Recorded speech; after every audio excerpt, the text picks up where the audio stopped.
যেভাবে লেখা আছে আমি সেভাবেই পড়ে শোনাচ্ছি। লাজিম ইয়াসার জিয়াদ, নরসিংহপুর, আশুলিয়া, সাভার, ঢাকা থেকে লিখছেন, রাসেল ভাই, ঘটনাটি ভালো লাগলে পড়ে শোনানোর অনুরোধ রইল। আসসালামু আলাইকুম রাসেল ভাইয়া এবং আমার প্রিয় শ্রোতা বন্ধুরা, কেমন আছেন আপনারা? প্রিয় শ্রোতা বন্ধুরা এবং প্রিয় রাসেল ভাই, আশা করি আল্লাহর অশেষ রহমতে সকলেই ভালো আছেন। ভাইয়া, শুরুতে আপনাকে অনেক অনেক ধন্যবাদ। এপিসোড 151 অলৌকিক আলমারি এবং এপিসোড 171 যে বিলের পানিতে হাত দিলে মৃত্যু আমার পাঠানো এই দুটি ঘটনা পড়ে শোনানোর জন্য। ঘটনার শুরুর আগে আমি ভাইয়ের কাছে ক্ষমা চেয়ে নিচ্ছি আমার লেখায় অনিচ্ছাকৃত ভুলের জন্য।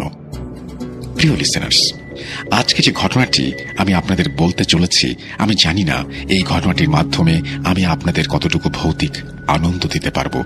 তবে এটুকু বলতে পারি, এই ঘটনাটির মধ্য দিয়ে আমি আপনাদের মাঝে একটা শিক্ষণীয় বিষয় তুলে ধরতে পারবো। এই ঘটনাটির মাধ্যমে আপনারা জানতে পারবেন একজন অসহায় বাবার দুর্বিষহ জীবন কাহিনী, জানতে পারবেন তার ছেলের পাপ কাজের ফলে কিভাবে একটি সুখী পরিবার ধ্বংস হয়ে যায়।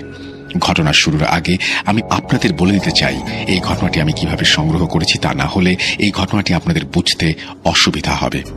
এই ঘটনায় ব্যবহৃত সকল নাম ছদ্মনাম।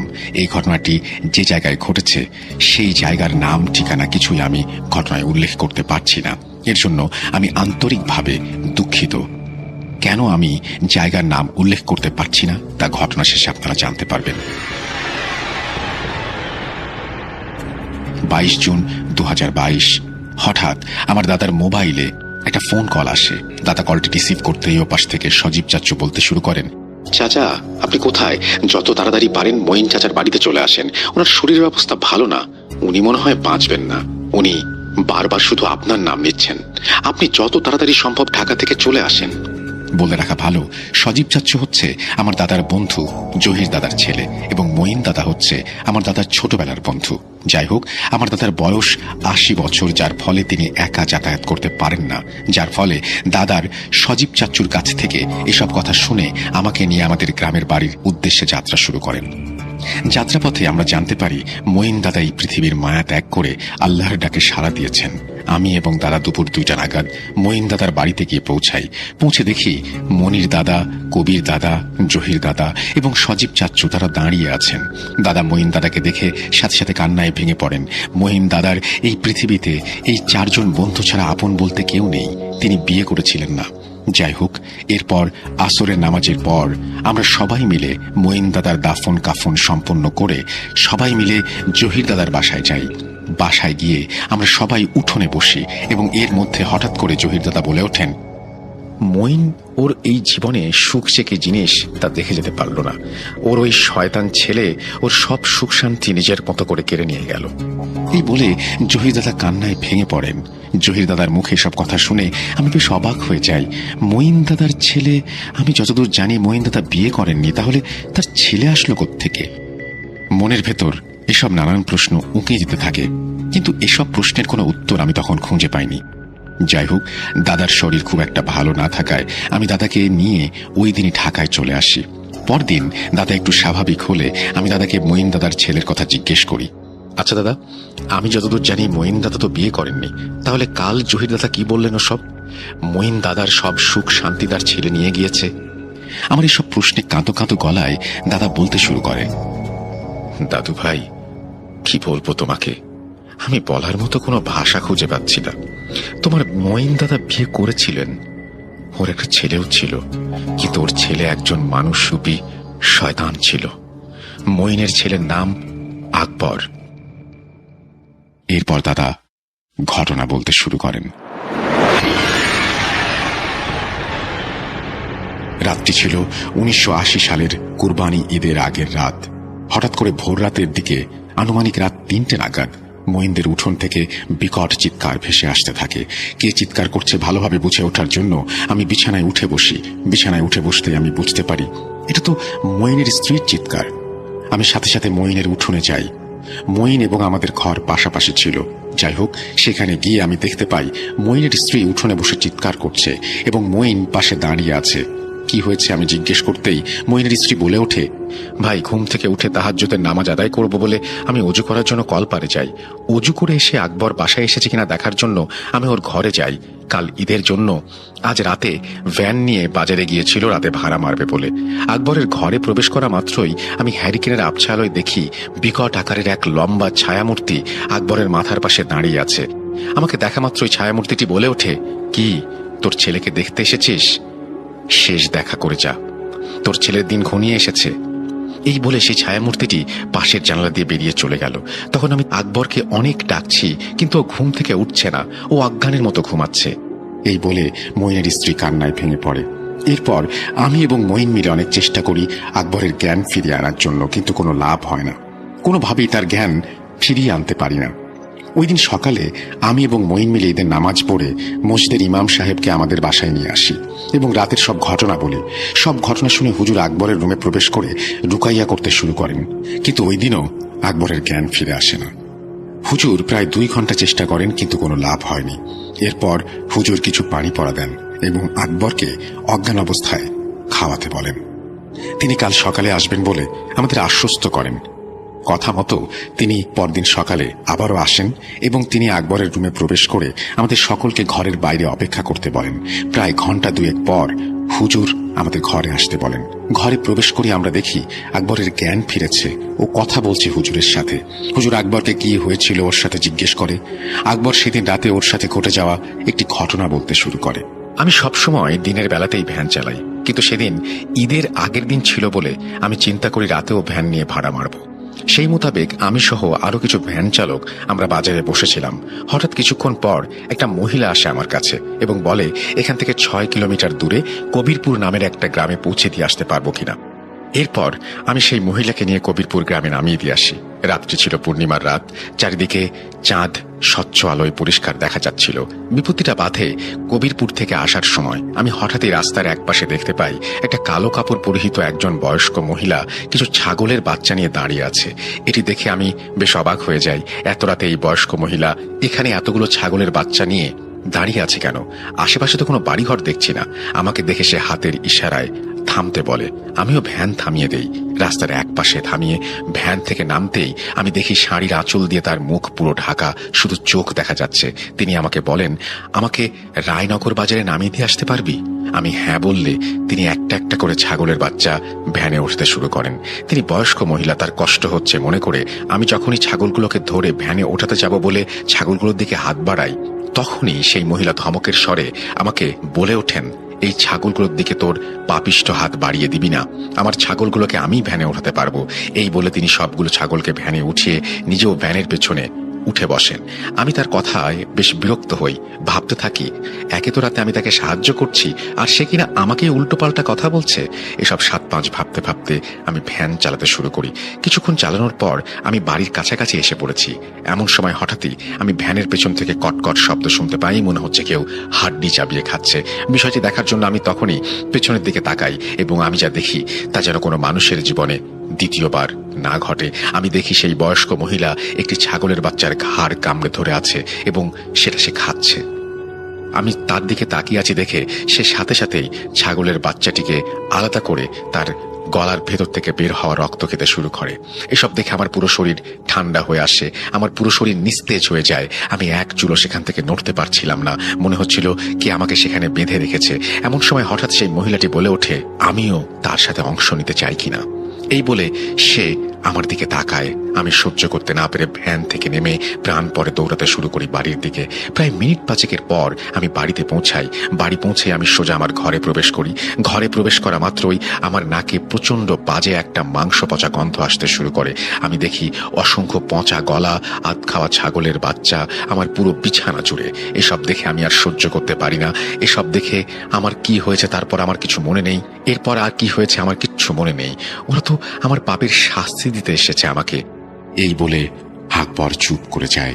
হুজুর ওকে বারবার জিজ্ঞেস করে, কি পাপ করেছো তুমি? কিন্তু আকবর হুজুরের কোনো প্রশ্নের উত্তর দেয় না, শুধু বলে, ও কিছু না, এমনি বলেছি।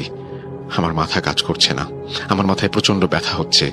এরপর হুজুর কিছু ঝাড়ফুঁক করে পানি পরে আকবরকে খাইয়ে দিয়ে চলে যান। হুজুর চলে যাওয়ার সময় আমি হুজুরের মুখে বেশ চিন্তার ভাঁজ দেখতে পাই। কেন তা আমি বুঝতে পারি না।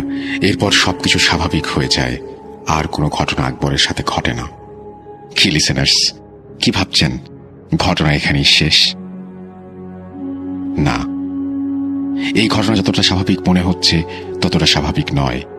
এই ঘটনাটি অন্য আরেক দিকে মোড় নিতে চলেছে। জানতে হলে শুনতে থাকুন। এক রাতে আমার কেন যেন ঘুম আসছিল না। এমন সময় হঠাৎই আমার কানে উঠোন থেকে আকবরের চিৎকার ভেসে আসতে থাকে। আমি সাথে সাথে ঘর থেকে বেরিয়ে উঠোনে যাই। গিয়ে দেখি আকবর চিৎকার করে বলছে, আমাকে বাঁচাও, আমি মরতে চাই না, ওরা আবারও এসেছে আমাকে নিয়ে যেতে, ওরা আমাকে নিয়ে যাবে, আমাকে বাঁচাও। এইসব বলতে বলতে আকবরের জ্ঞান হারিয়ে যায়। সাথে সাথে মঈন ও তার স্ত্রী ঘর থেকে বেরিয়ে আসে। আমরা সবাই মিলে ওকে উঠিয়ে নিয়ে যাই ঘরে। আবারও আগের মতোই ওর জ্ঞান ফিরে আসছিল না। পরদিন সকালে ওর জ্ঞান ফিরে আসে।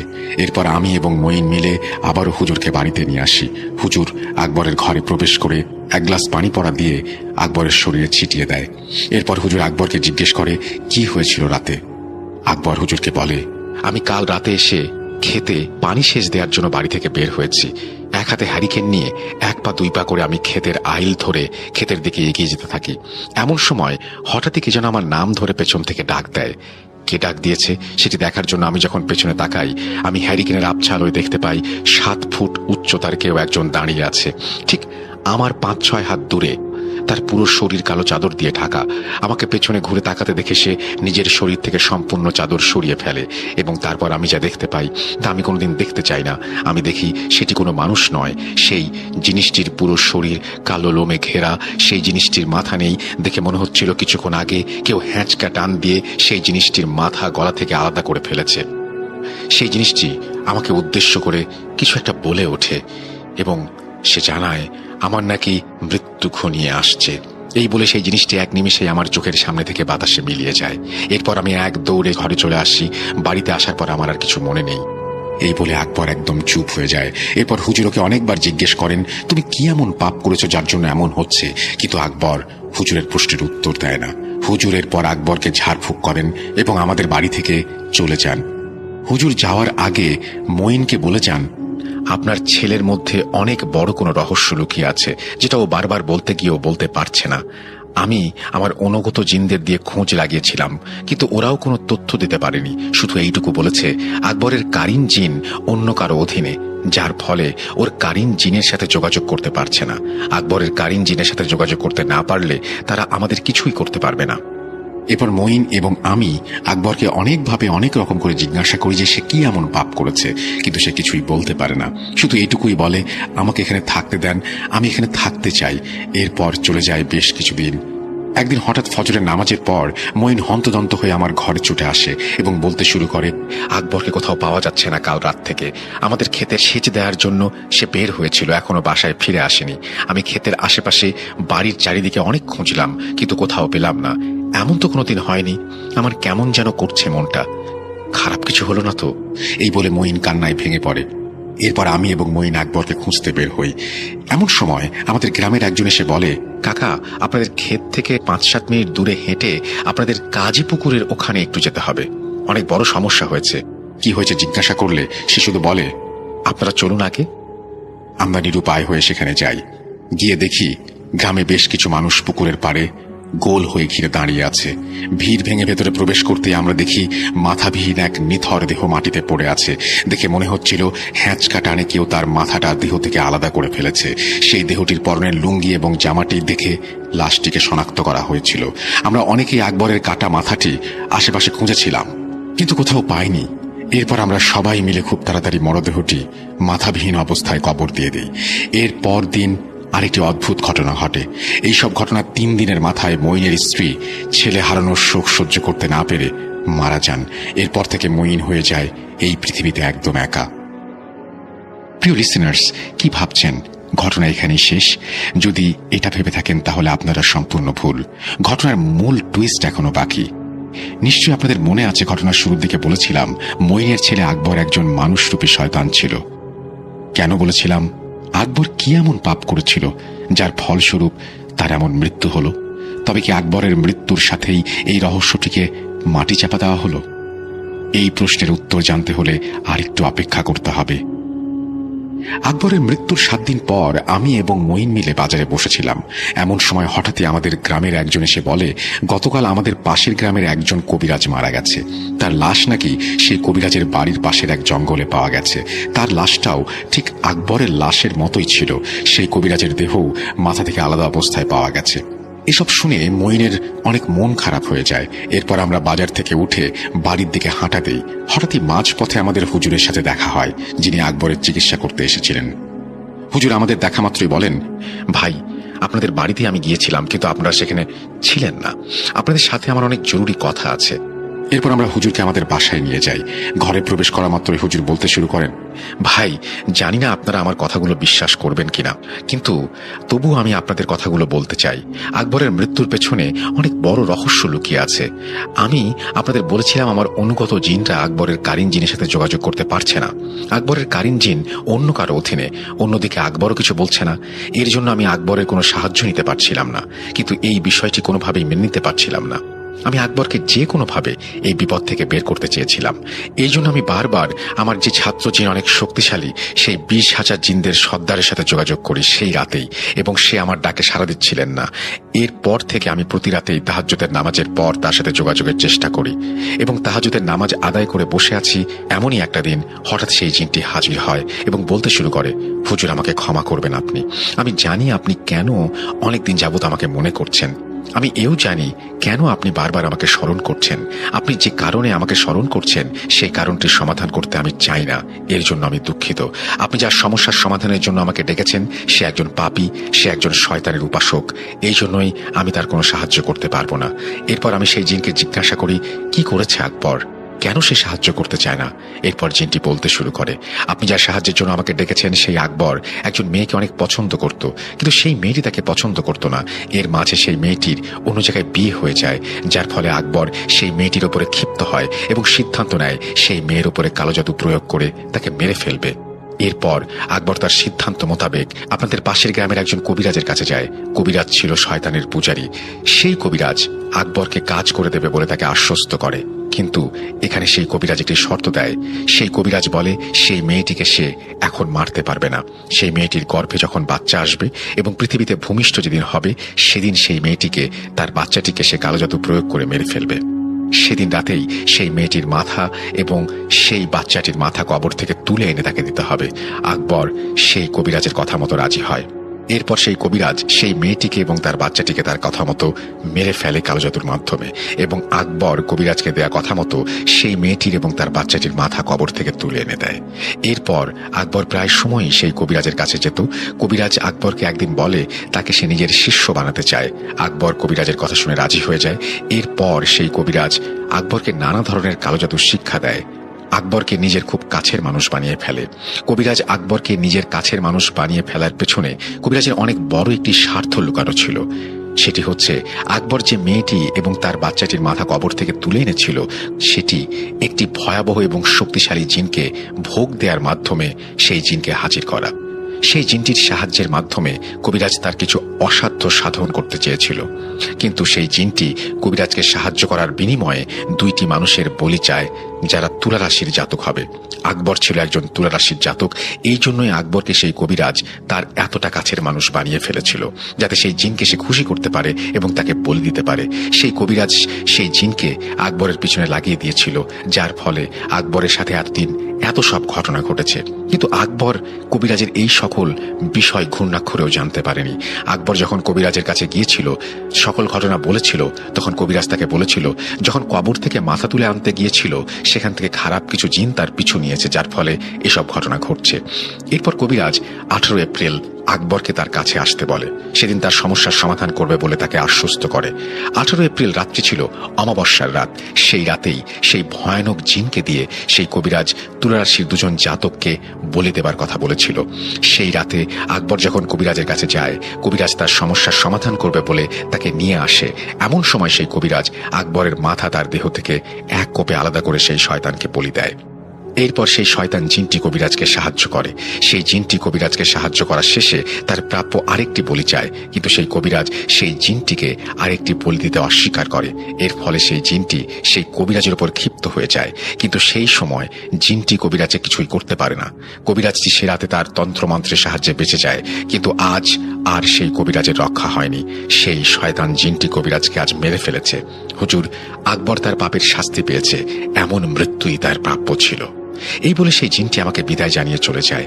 আকবরের পাপ আজ তাকে ধ্বংস করেছে। এই বলে হুজুর তার কথা শেষ করেন। হুজুরের এসব কথা শুনে আমি আর মঈন দুজনেই কান্নায় ভেঙে পড়ি। এরপর থেকে মঈন তার শয়তান ছেলের কথা ভুলে যায়। এই ঘটনাটি আমরা 4 বন্ধু ছাড়া কেউ জানত না, সেজন্যই আমি এই ঘটনা কোনোদিন কোনো জায়গায় ঘটেছে তা বলিনি। এই বলে দাদা তার ঘটনা শেষ করেন। প্রিয় লিসেনার্স, এই ঘটনাটি থেকে আমরা চরম একটি শিক্ষা লাভ করতে পারি। কালো জাদু কখনো কারো মঙ্গল ডেকে আনেনি, সবসময় ডেকে এনেছে মানুষের ধ্বংস। এই ঘটনাটার মাধ্যমেই আপনারা উপলব্ধি করুন একজনের ভুলের জন্য কতগুলো মানুষের জীবন ধ্বংস হয়ে গেল। মানুষের সামান্য আত্মতৃপ্তির জন্য এই ভয়ানক কালো জাদুর মতো খারাপ কাজ করে বসে। মানুষ বুঝতে চায় না এর শেষ পরিণতি কি ভয়ানক হতে পারে। তাই সকলের কাছে হাত জোর করে অনুরোধ করছি, কেউ এই ভয়ানক পাপ কাজে নিজেকে লিপ্ত করবেন না, নিজেকে নিজ হাতে ধ্বংসের দিকে ঠেলে দেবেন না। পরিশেষে একটা কথাই বলতে চাই, বিশ্বাস করা বা না করা আপনার ব্যাপার। রাসেল ভাইয়া, আমি ভূত.কমের হয়ে কাজ করতে চাই। ভূত.কমের হয়ে কাজ করতে পারাটা আমার অনেক বড় একটা স্বপ্ন। আমি ভূত.কমে লিখে পাঠানোর জন্য অনেকগুলো ঘটনা সংগ্রহ করেছি। আমি একে একে সবগুলো ঘটনা লিখে পাঠাবো। রাসেল ভাইকে অনেক ধন্যবাদ আমার এই ঘটনাটি সময় নিয়ে পড়ে শোনানোর জন্য। লিসেনার্স, আপনারা সবসময় এভাবেই ভৌতিক আনন্দ পেতে থাকুন। আসসালামু আলাইকুম। Lazib Yasir Ziad, Narsinghpur, Ashulia, Savar, Dhaka. Thank you very much Ziad, আপনাকে আরো একবার, কারণ আপনি একটা চমৎকার ঘটনা আরো একবার আমাদেরকে উপহার দিলেন, এবং আপনার এই ঘটনার জন্য আমাদের শোটা আরো অনেক বেশি সুন্দর হয়ে গেল আজকে। এবং আশা করব প্রথম থেকে শেষ পর্যন্ত আজকের এই এপিসোডটি আপনারা উপভোগ করবেন। আমরা চলে যাব আমাদের পরবর্তী ঘটনায়। আমরা সরাসরি চলে যাচ্ছি আফনান ভাইয়ের ঘটনায়। সকল লিসেনারকে জানাচ্ছি শুভেচ্ছা ও ভালোবাসা। আসসালামু আলাইকুম। আশা করি সবাই ভালো আছেন, সুস্থ আছেন। প্রিয় লিসেনার্স, আমি সবসময় চেষ্টা করি যে গ্রাম বাংলার যে চিরাচরিত ভয়ানক ঘটনাগুলো রয়েছে সেগুলোর মধ্যে ব্যতিক্রমধর্মী যেগুলো আমার কাছে মনে হয় সেগুলো আপনাদের সামনে উপস্থাপন করার জন্য। আর এই প্রচেষ্টার ধারাটা আমি সবসময় অব্যাহত রাখার চেষ্টা করেছি, এবং সেই প্রচেষ্টার অংশ হিসেবে আজকে একটি ঘটনা আপনাদের সামনে উপস্থাপন করব, যেটি গ্রাম বাংলায়, বিশেষ করে আমাদের বাংলাদেশের প্রেক্ষাপটে বিভিন্ন মানুষের কাছে মুখে মুখে শোনা যায়। আমরা ওলা বিবি বা ওলা বুড়ির ঘটনা অনেক শুনেছি। এবার এই টাইপের একটু ভিন্ন ধর্মী ঘটনা, যেটা আসলে ওলা বুড়ি না, সেটি অন্য রকমের একটা ব্যাপার। কেউ কেউ হয়তো বা এই রিলেটেড ঘটনা শুনেও থাকতে পারেন, কিন্তু তারপরও বলবো যে এই ঘটনা যেটি আমি এখন বলতে যাচ্ছি সেটি আপনাদের সকলের কাছে ইনশাল্লাহ ভালো লাগবে। আর গ্রামের ঘটনা তো আমাদের সকলের কাছেই ভালো লাগে, সেটা তো নিঃসন্দেহে বলা যায়। এই জন্য আমি সিংহভাগ ঘটনা গ্রামের বলার চেষ্টা করি। বিশেষ করে গ্রামের ঘটনাগুলো আমার নিজের কাছেও ভালো লাগে, সেটা আপনারা জানেন। তো এখন মূল ঘটনাতে চলে যাচ্ছি। এই ঘটনাটি আমাকে দিয়েছেন সৌমিত্র রায়। সৌমিত্র রায়ের ঘটনা কিন্তু বেশ কয়েকটি আমি ভূত.কমে উপস্থাপন করেছি আপনাদের সামনে, আপনাদের ভালো লেগেছে। তো এই ঘটনাটি সৌমিত্র রায় সংগ্রহ করেছিলেন তার স্কুল জীবনের এক বন্ধুর কাছ থেকে। তার নাম হচ্ছে নাফি। আর মূলত এই ঘটনাটি যেখানে ঘটেছে এটি হচ্ছে সাতক্ষীরা জেলার কোনো একটি গ্রামে। ঘটনাটি অনেক আগের, মুক্তিযুদ্ধেরও আগের একটি ঘটনা, যার কারণে এক্সাক্ট গ্রামের নাম জানা সম্ভব হয়নি। কিন্তু ঘটনাটি সত্য, এটা নিঃসন্দেহে বলা যায়। সেই বিষয়ে মোটামুটি শিওর হওয়ার চেষ্টা করা হয়েছে, কিন্তু এক্সাক্ট লোকেশনটা বলাটা সম্ভব হচ্ছে না। ঘটনাটি মূলত একটি ব্যাপার যেটা হচ্ছে যে একটা রোগকে কেন্দ্র করে, যেটা আমরা অনেকেই সেই রোগের নাম শুনেছি। তো চলুন মূল কথায় ফেরা যাক। যে গ্রামকে নিয়ে ঘটনাটির সূত্রপাত, ওই গ্রামে একটি অনেক পুরনো বটগাছ ছিল। ওই যে হয় না যে বাবা বলেছেন যে তিনি জন্মের পর থেকে বটগাছটি এমনই দেখছেন, আবার দাদাও বলেছেন তিনিও জন্মের পর থেকে এমন দেখছেন। এটা আসলে বয়স কত, মানে তার বাবা মানে দাদার বাবাও তিনিও দেখেছেন যে এই গাছটি এমনই আছে। তো এমন বহু পুরনো একটি বটগাছ ওই গ্রামে ছিল। তবে বটগাছটিকে নিয়ে কোনো ভয়ের ঘটনা লোকজনের মধ্যে খুব একটা শোনা যেত না, যে ওই বটগাছে অনেক ভয়ানক কিছু রয়েছে বা এই সেই এই টাইপের কোনো কিছু ওই রকম শোনা যায় না আর কি। তবে বটগাছটি অনেক পুরনো, টুকটাক ভয়ের ঘটনা থাকতে পারে। একবার কি হলো যে সকালবেলা গ্রামের লোকজন দেখলো যে ওই বটগাছের নিচে একটা পাগল টাইপের লোক বসে আছে। সে একজন মহিলা, মানে পাগলি আর কি। তার বয়স 25 থেকে 30-এর মধ্যে হবে। গায়ের রং শ্যামলা, চুল উস্কো খুস্কো, তবে মাথার চুল অনেক বড়, প্রায় হাঁটু পর্যন্ত চুল তার। আর পরনে গ্রামের মহিলারা যেই ধরনের পোশাক পরে আছে এই টাইপের একটা পোশাক বা এরকম শাড়ি আর কি। গ্রামের মহিলারা ঠিক যেভাবে শাড়ির একটা প্যাচ দিয়ে পরেন ওইভাবেই পরা আর কি। তো এটা দেখে বোঝা যাচ্ছে যে সে মেয়েটি একটি মানসিক ভারসাম্যহীন। আর সে বসে বসে এক মনে কিছু বিড়বিড় করে বলছে। বিড়বিড় করে বললেও মোটামুটি পাশ দিয়ে গেলে শোনা যায় যে সে কি বলছে। সে বলছে যে আজকে 1টাকে নেব, কালকে ওই গ্রাম থেকে 3টাকে নেব, তারপর ওই গ্রাম থেকে 5টাকে নিব, আবার এই গ্রাম থেকে 2টাকে নেব, এরকম বলছে। তো পাশ দিয়ে যারা যাচ্ছিল তারা তো এই বটগাছের নিচে এরকম কাউকে আগে দেখেনি। হঠাৎ করে সকালবেলা তাকে দেখার পর থেকে তাদের মধ্যে কৌতূহল জন্মায়। তো এদের মধ্যে যারা মাঠে যাচ্ছিল কাজের জন্য, তো তারা কেউ কেউ জিজ্ঞেস করে যে এই মেয়ে তোমার বাসা কোথায়, কোন গ্রামের মেয়ে তুমি? আমাদের গ্রামের কারো মেয়ে বলে তো মনে হচ্ছে না।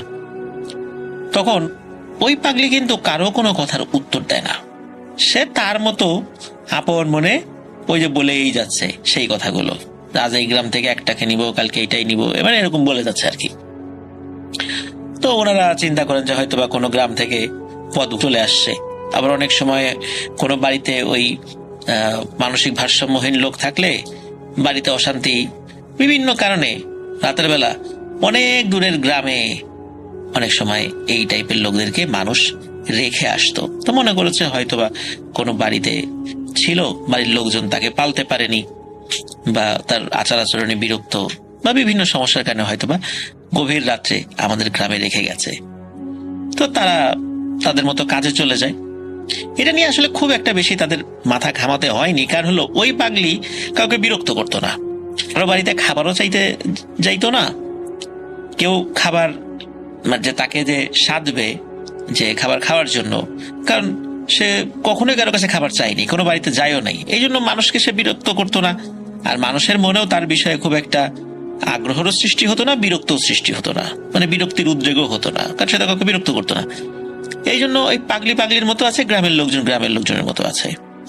তবে একটা বিষয় দেখা যেত যে সকালবেলা পাগলিকে দেখা গেছে, দুপুরবেলা দেখা যায় না, অথবা সকালবেলা দেখা যায় না, দুপুরবেলা আছে, আবার বেলা নাই। আবার গভীর রাতের বেলা ওদিক দিয়ে যদি কেউ আসে দেখে ওই পাগলি বট গাছের নিচে ঝিমুচ্ছে। তো সবসময় যে দেখা যেত তা না, মাঝে মাঝে কোথাও চলে যেত। তখন গ্রামের লোকজন চিন্তা করেছে হয়তোবা তারও তো ক্ষুধা লাগে, ক্ষুধা লাগলে আমাদের গ্রামের কারোর কাছে খাবার চায় না, পাশের গ্রামে ঘুরতে যায়, সেখানে হয়তোবা খাবার চায়, সেখান থেকে খেয়ে আসে। তো এই বিষয়টাও আসলে অস্বাভাবিকভাবে কেউই নেয়নি। তো এইভাবে চলছিল প্রায় 2 থেকে 3 সপ্তাহ এভাবে চলে যায়। এক রাতে এক অদ্ভুত ঘটনা ঘটে। ওই গ্রামের একজন ব্যক্তি, তার নাম জানা যায় না, তো উনি কোনো কারণে বেশ রাত করে বাড়িতে ফিরছিলেন। তো যখন রাত করে ফিরছিলেন ওই রাত ছিল একদম ভরা পূর্ণিমার রাত। তো উনি যখন ওই বটগাছের কাছে আসছেন, বটগাছ থেকে একটু দূরে, মানে খুব যে দূরে তাও বলা যাবে না, মানে সামান্য একটু দূরে মানে বট গাছের নিচে কি হচ্ছে না হচ্ছে সে রাস্তা থেকে স্পষ্টভাবে বুঝতে পারবে, এবং যে কেউ হেঁটে গেলে বুঝতে পারবে।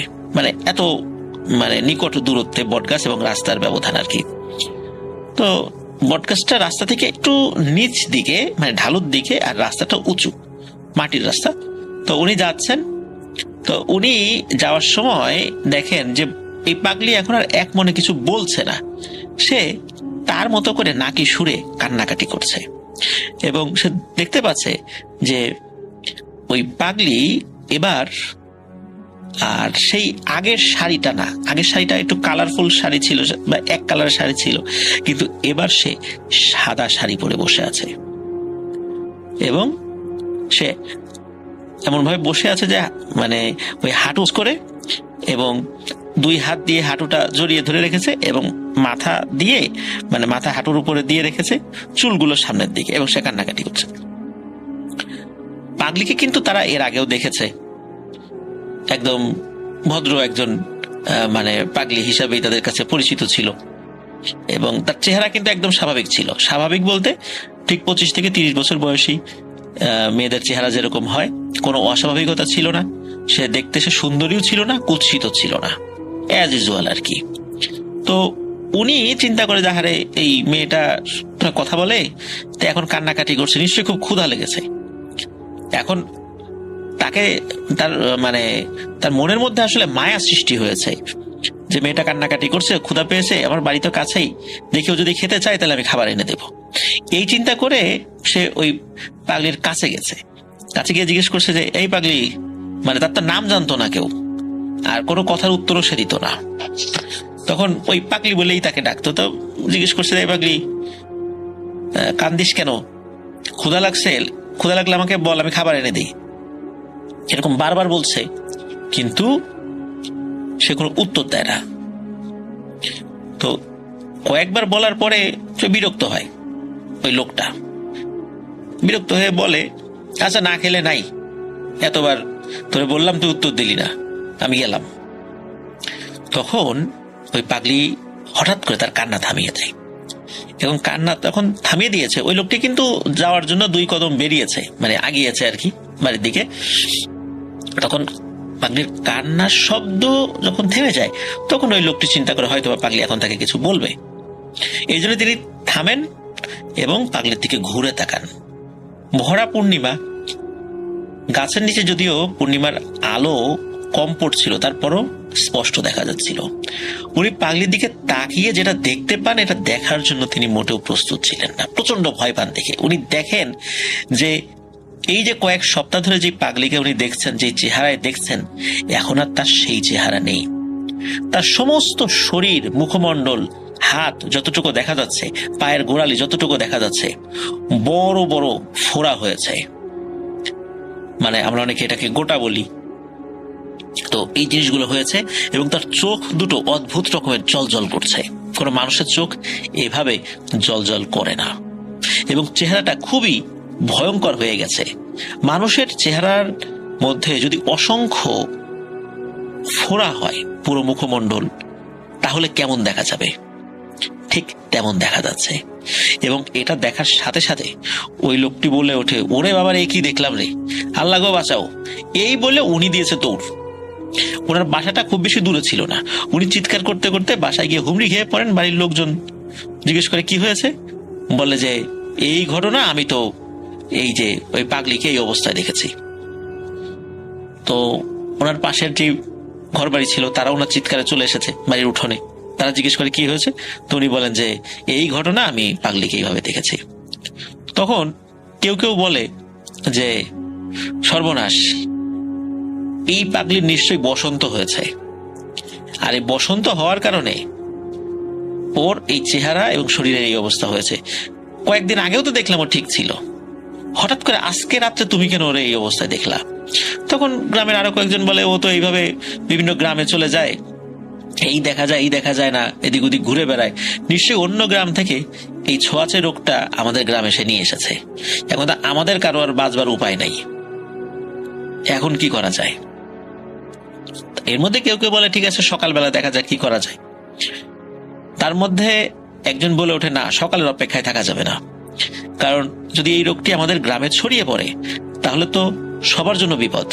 যা করার এখনই করতে হবে, চলো সবাই মিলে যাই। তখন গ্রামের আরো লোকদেরকে ডাকা হয়, সবাই মিলে সেই বট গাছের নিচে যায়।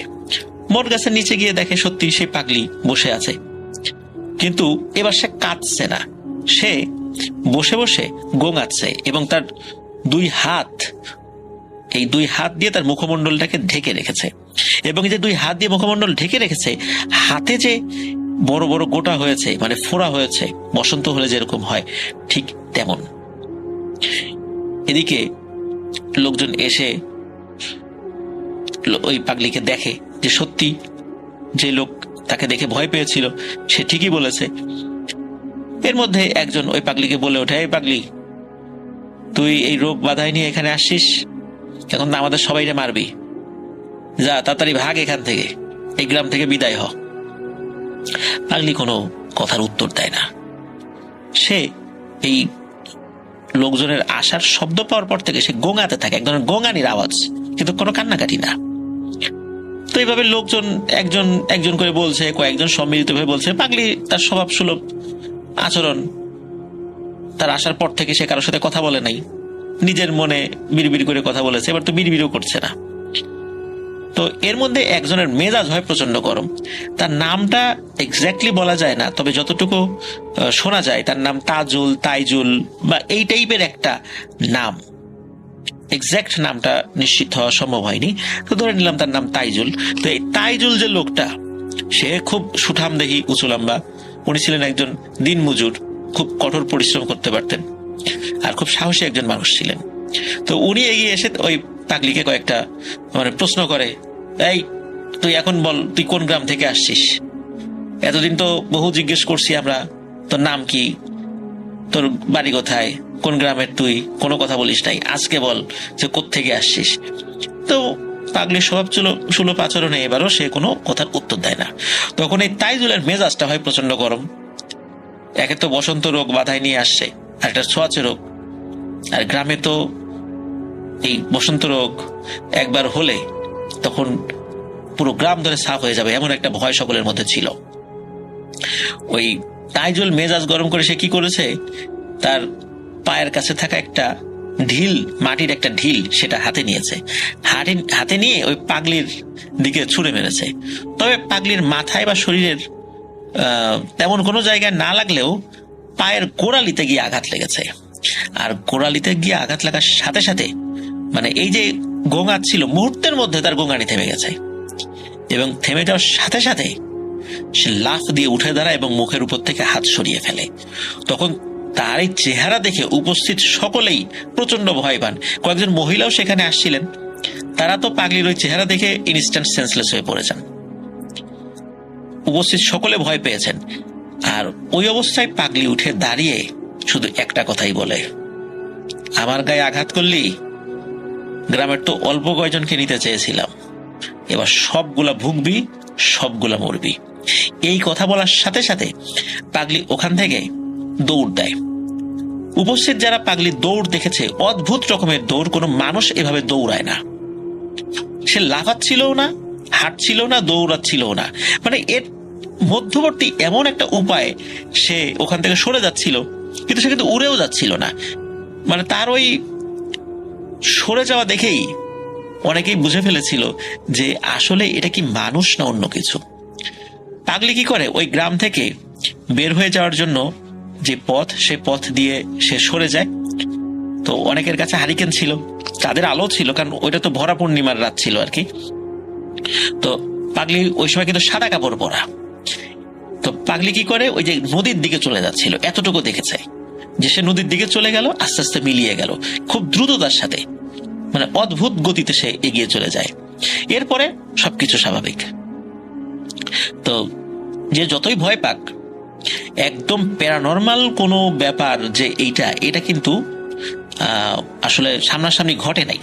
সকলে চিন্তা করেছে যে পাগলির তো বসন্ত রোগ হতেই পারে, এটা তো আর অ্যাবনর্মাল কিছু না। এর মধ্যে কেউ কেউ বলেছে, যাক আপদ বিদায় হয়েছে নিজে থেকে, আমরা তো আর তাকে হত্যা করিনি, আমরা তো চাইলে তাকে মেরে মাটিতে দাফন করে দিতে পারতাম নিজেরা বাঁচার জন্য, কারণ এটা তো থানা পুলিশ হইতো না, এই পাগলির কোনো আত্মীয় স্বজনের খোঁজ খবর কেউ জানে না, আমরা গোপন রাখলে তো কোনো সমস্যা হইতো না, আমরা তেমন কিছু করি নাই, ও নিজের থেকে চলে গেছে, আপদ বিদায় হয়েছে। তো এরকম কথা বলতেছে উপস্থিত কিছু কিছু লোকজন। তো যে যার বাড়িতে চলে যায়। তো এর পর থেকেই মূলত সমস্যা।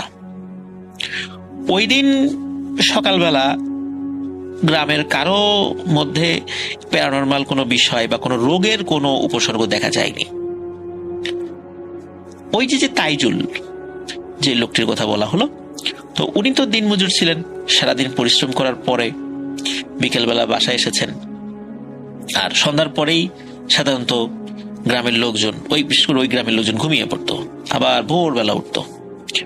তো উনি রাতের বেলা খাবার খাওয়ার জন্য যখন ওই হারিকেনের আলোতে একটা ছোট পাত্র থাকে না, আগে আমরা হাত ধুই আর কি, যেটাই আমাদের এখন তো বেসিনে হাত ধুই, কিন্তু গ্রামে গঞ্জে কিন্তু এখনো ওই যে পাত্রে, মাটির পাত্র হোক বা অন্য কিছু হোক, সেটাই হাত ধোয়। তো উনি যখন হাত ধুচ্ছেন, হঠাৎ করে উনি লক্ষ্য করেন ওনার হাতের আঙ্গুলের ফাঁকে ছোট ছোট ফোড়ার মতো দেখা যাচ্ছে। তো উনি প্রথমে ভেবেছেন যে সারাদিন তো কাজ করেছেন হাত দিয়ে, ভারী কাজ, ওই দিন আবার উনি ওই কুঠার চালিয়েছেন, মানে কুড়াল চালিয়েছেন কাঠের উপরে, এই কারণে হয়তো অনেক সময় ফোসকা পড়তে পারে। তো উনি শুরুতে বিষয়টা গুরুত্ব দেন নাই, খাওয়া দাওয়া করে শুয়ে পড়েছেন। সকালবেলা উনি দেখতে পান ওনার হাত এবং পায়ে ছোট ছোট ফোড়ার মতো দেখা যাচ্ছে। তো উনি এটা দেখার সাথে সাথে ওনার পরিবারের সদস্যদেরকে বলেন যে এই দেখো তো আমার হাত পা এগুলা কি। তো ওই তাইজুলের স্ত্রী দেখেই তো বলে যে সর্বনাশ, তোমার তো বসন্ত হয়েছে।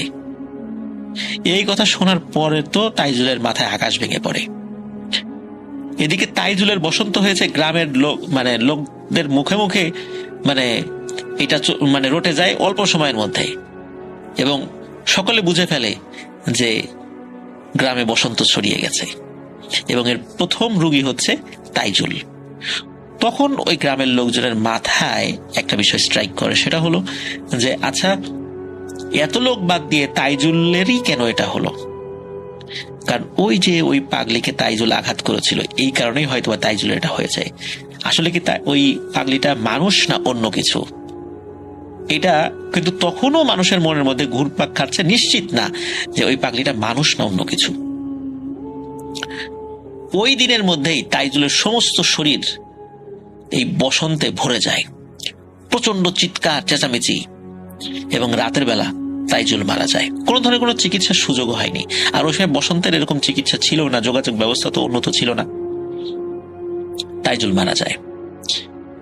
এরপরে গ্রামের বিভিন্ন ঘরে এই বসন্তের লক্ষণ দেখা দেয়, যার হচ্ছে আস্তে আস্তে সমস্ত শরীরে হয়ে যাচ্ছে, সে মারা যাচ্ছে। এই সমস্যা যখন শুরু হয় তখন গ্রামের লোকজন তো প্রচন্ড চিন্তিত হয়ে পড়ে, এবং হওয়াটাই স্বাভাবিক, কারণ তারা জানে এই রোগে যদি এই গ্রাম আক্রান্ত হয়, পুরো গ্রাম কিন্তু একদম সাফ হয়ে যাবে। তখন গ্রামের লোকজন পরামর্শ করে কি করা যায়, এইভাবে তো চলতে দেওয়া যায় না, যেহেতু বিষয়টা সবে মাত্র শুরু, এখনই বিষয়টা থামাতে হবে। এই কারণে তারা কি করে, তাদের পরিচিত, তার নামটা বেশ ভালোই ছিল, বিভিন্ন ঝাড়ফুঁক, কবিরাজি চিকিৎসা, জিন সংক্রান্ত বিষয়ের চিকিৎসা, বেশ নাম করা একজন কবিরাজ ছিল, তাদের 2 গ্রাম পরে। তো সেই 2 গ্রাম পরে তারা সেখানে যায়, এবং যার পরে তাকে বলে যে এই ব্যাপার। তখন ওই লোকটি বলে যে আসলে আমি এর আগে বসন্ত রোগের চিকিৎসা তো সেভাবে করিনি, এই বিষয়ে আমার জানাশোনা কম, আমি অন্য রোগের চিকিৎসা করেছি, তবে আমি এটা পারবো। তার জন্য আমাকে একটা আলাদা ঘর দিতে হবে, সেই ঘরে আমার বেশ কিছু রিচুয়াল আছে, সেগুলো আমাকে করতে হবে। গ্রামের লোকজন বলে কোনো সমস্যা নেই, আপনি যেভাবে বলবেন সেভাবেই হবে। গ্রামের লোকদের দুর্বলতার সুযোগে ওই যে কবিরাজ, সে বলে ওঠে যে তাকে বেশ মোটা অঙ্কের একটা টাকা দিতে হবে। গ্রামের লোকজন বলে আমরা সবাই মিলে সেটা দিব, কোনো সমস্যা নেই। কবিরাজও আসে, সে তার ট্রিটমেন্ট শুরু করে। তো 1 দিন 2 দিন 3 দিনের মাথায় সকালবেলা কবিরাজ চিৎকার চেঁচামেচি শুরু করে দিয়েছে। তো আশেপাশের লোকজন চলে আসছে, আসার পর বলে যে কি ব্যাপার, কি হয়েছে? বলে যে তোমাদের জীবন। মোহাম্মদ দেলোয়ার হোসেন, আমার বাসা রাজশাহী জেলা মোহনপুর উপজেলা গোছা গ্রামে। আমি 2010 সাল থেকে আজ অবধি আপনাকে শুনছি। আমার কাছে অনেক ঘটনা আছে, আর অনেকবার পাঠাতে চেয়েছি, বাট পাঠানো হয়ে ওঠেনি। তাই অবশেষে আজ লিখতে বসলাম। আজ আমি আমার বড় আব্বুর জীবনে ঘটে যাওয়া একটি সত্য ঘটনা আপনাদের সাথে শেয়ার করছি। যদি সিলেক্টেড হয়, আপনি পড়ে শোনালে খুব খুশি হব। শুরুতেই আমি আমাদের গ্রামের বর্ণনা দিই, না হলে অনেক কিছুই বোঝা যাবে না। আমাদের গ্রামের দুই পাশ দিয়ে দুইটা লম্বা আর অনেক চওড়া বিল। সেই দুই বিলের আর গ্রামের মাঝখান দিয়ে চলে গেছে একটি মাটির রাস্তা। সেই মাটির রাস্তা ধরে ঘেঁষে গ্রামের ঠিক মাঝখানে একটি বাজার, সেখানে কিছু দোকান আর ছোট একটি মাঠ। সেই মাঠে সপ্তাহে 2 দিন হাট বসে। আর আমাদের বাসায় যেতে হলে সেই মাঠ ঘেঁষে চিকন ঢালু রাস্তা ধরে বিলের দিকে যেতে হয়। একদম বিল ঘেঁষে আমাদের বাড়ি। আমার আব্বুরা 6 ভাই 3 বোন। আমার আব্বু ভাই বোনের মধ্যে সবার ছোট। আমার যেই বড় আব্বুর সাথে ঘটনাটি ঘটেছে, তিনি ভাই বোনের মধ্যে অষ্টম। তার সাথে যখন এই ঘটনাটি ঘটে, তখন তার বয়স 20-21 বছর। আমাদের গ্রামটি শহর থেকে অনেক বাইরে। তখনও আমাদের গ্রামে বিদ্যুৎ আসেনি। গ্রামে যেভাবে মানুষের বসবাস, সেটাও শুরু হয়নি। আমাদের পাড়ায় মাত্র কয়েকটি পরিবার। আমার বড় আব্বু তখন কলেজে পড়েন। তিনি ছোট থেকেই অনেক চঞ্চল আর দুষ্টু টাইপের। এই জন্য আমার দাদুর কাছে অনেক বকাঝকা আর প্রায় মার খেতেন। তবুও তিনি বদলাননি এতটুকু। 1980 সাল। গ্রামে শিক্ষার আলো নেই বললেই চলে, আর জিন ঘটিত ঘটনা অহরহই ঘটে। আমাদের গ্রামে এবং আশেপাশের গ্রামে তখন অনেক বেহুলা পালা, যাত্রাপালা আর মাদারের গানের আসর বসত প্রতি রাতে। সেইবার শীতকালে পাশের গ্রামে মাদারের গানের আসর বসেছিল। প্রতিদিন সবার কাজ শেষে অনেক রাত ধরে সেই গানের আসর চলত। আমার বড় আব্বু সেদিন সকালেই প্ল্যান করেন আজ রাতে গান শুনতে যাবেন। সেই জন্য দিনের সব কাজ শেষ করে সম্পূর্ণ তৈরি হয়ে থাকেন রাতের জন্য।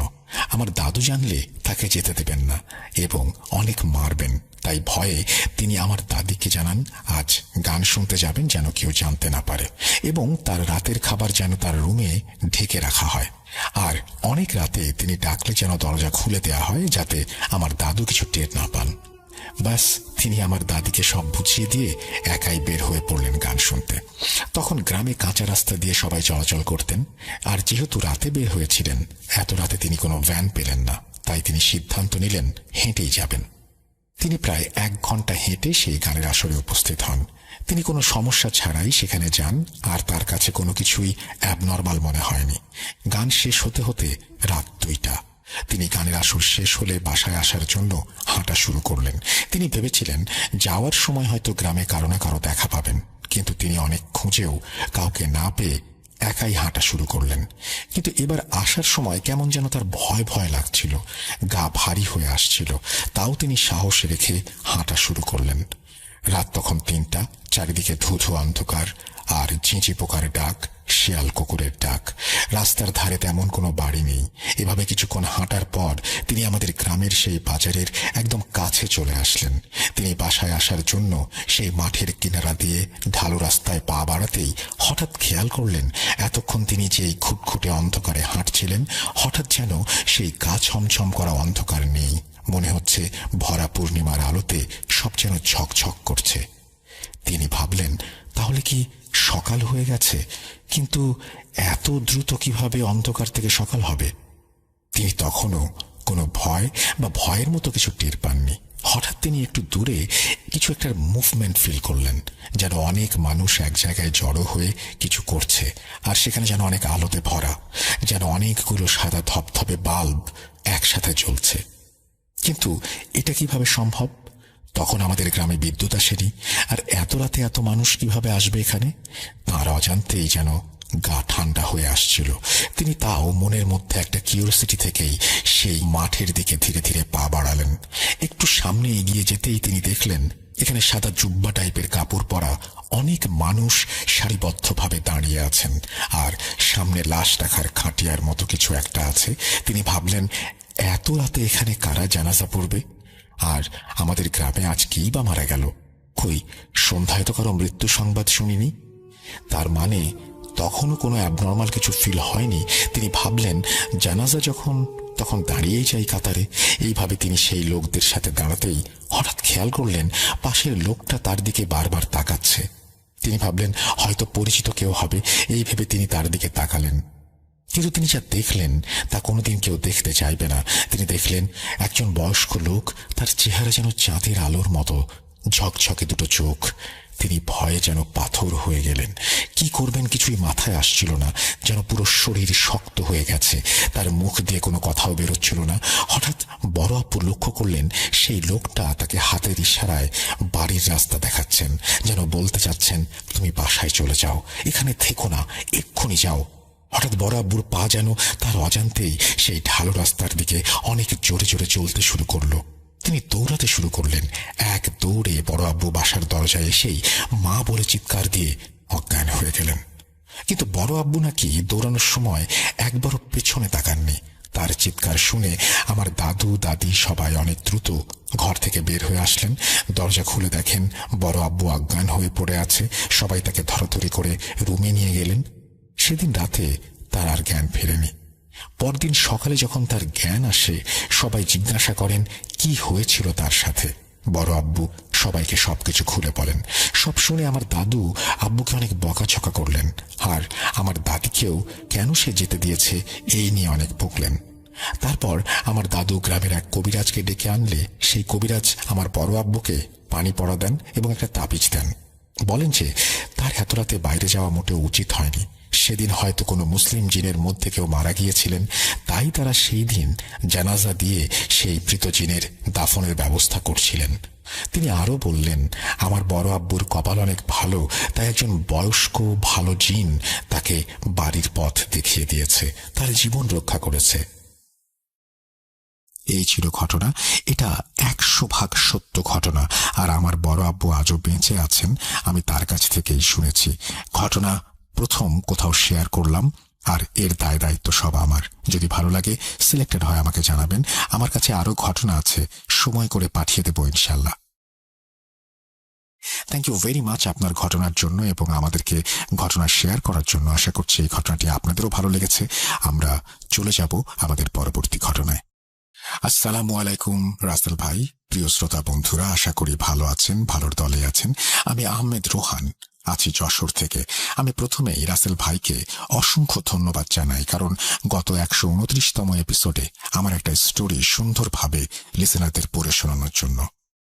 যাই হোক, আজ আমি আপনাদের সাথে যে ঘটনাটি শেয়ার করতে যাচ্ছি সেটা আর কোনো বাইরের ঘটনা না, সেটা আমার নিজের গ্রামের একটি ঘটনা। ঘটনাটি ঘটে আমাদের যশোরের একটি গ্রামে। সঙ্গত কারণে আমি গ্রামটির নাম উল্লেখ করলাম না, যার জন্য ক্ষমা চেয়ে নিচ্ছি। তার আগে একটু বলে নিই, আপনারা অনেকেই হয়তো অনেক ঘটনা শুনে থাকেন, কিন্তু কখনো কি ভেবেছেন সেসব ঘটনা যদি আপনাদের নিজ গ্রাম বা এলাকায় ঘটে তখন আপনাদের কেমন লাগবে? ঠিক আজকের ঘটনাটাও সেরকম। আমার গ্রামের একটু বর্ণনা দেই। আমাদের গ্রামটি ছিল বেশ বড়, গাছপালায় ভরা একটি শান্ত এবং নীরব গ্রাম। গ্রামটিতে আছে বড় একটি পুকুর, আর সেই পুকুরের ওপরে আছে বিশাল এক বাঁকানো তাল গাছ, যেখানে কিছু ভয়ের জিনিস আছে লোকমুখে শোনা যায়।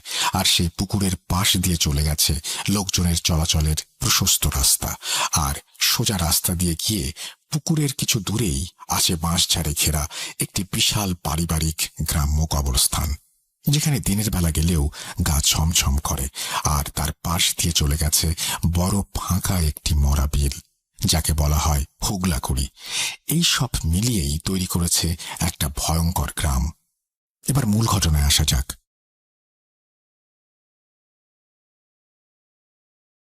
ঘটনা 1। সময়টা ছিল বর্ষাকাল, দিনটি ছিল বৃহস্পতিবার। গ্রামের একটি লোক নাম রমিজ মিয়া একজন ইজি বাইক চালক। সে রাত 1টা পর্যন্ত বাইক চালিয়ে গ্রামের রাস্তা ধরে বাড়ির দিকে আসতে শুরু করে। সেদিন হালকা বৃষ্টি পড়ছে, আর চারিদিকে মৃদু ঝিঝি পোকার ডাক আর বিদঘুটে অন্ধকার। মাঝে মাঝে আকাশের বুক চিরে বিদ্যুতের ঝলকানি, আর সেই বিলের দিকটা থেকে মৃদু শেয়ালের ডাক বুকটা কাঁপিয়ে দিচ্ছে। আগেই বলে রাখি, রমিজ মিয়ার বাড়ি যেতে হয় সেই পুকুরের পাড় দিয়ে। সে যখন বাইক নিয়ে পুকুরের পাশ কাটিয়ে যাচ্ছিল, হঠাৎ সে একটা চাপা কান্নার শব্দ শুনতে পায়। সে খেয়াল করে শব্দটা পুকুরের মধ্যে থাকা তাল গাছ থেকে আসছে। এবার সে ওই দিকে তাকায় এবং দেখতে পায় একটি মহিলা বাঁকানো তাল গাছের ওপরে পেছন ফিরে বসে আছে। তার পা দুইটি পানির মধ্যে, তার পরনে থপথপে সাদা শাড়ি, চুলগুলো ছড়ানো, কিন্তু সে পেছন ফিরে আছে এবং কান্না করছে। সে ভাবল, এত রাতে এখানে মহিলাটা কি করছে? হয়তো বাড়ি থেকে রাগারাগি করে এসেছে, গলায় ফাঁস দিতে পারে। এবার সে গাড়িটাকে একটু সামনে দাঁড় করিয়ে রেখে যায় মহিলাটির কাছে, গিয়ে পেছন দিক থেকে বলে, কে আপনি? এত রাতে এখানে কি? বাড়ি চলে যান। যেই না কথাগুলো বলেছে অমনি মহিলাটি তার দিকে ঘুরে তাকায়। তখন সে যেটা দেখতে পায় সেটা দেখার জন্য সে মোটেও প্রস্তুত ছিল না। সে দেখে একটি বিষণ্ণ চেহারা, যার চোখ দুটো ছিল পুরাই সাদা, আর মুখটা আগুনের ঝলসানো, আর মুখ দিয়ে টাটকা রক্ত গড়িয়ে পড়ছে। আরো দেখে সেই অশরীরীর সাথে একটি বাচ্চা। সে খুব রাগান্বিত দৃষ্টিতে তাকিয়ে আছে এবং একসময় সে বলে ওঠে, হায়, আমার কাছে আয়। এই বলে ভয়ানক অট্টহাসি হাসতে থাকে।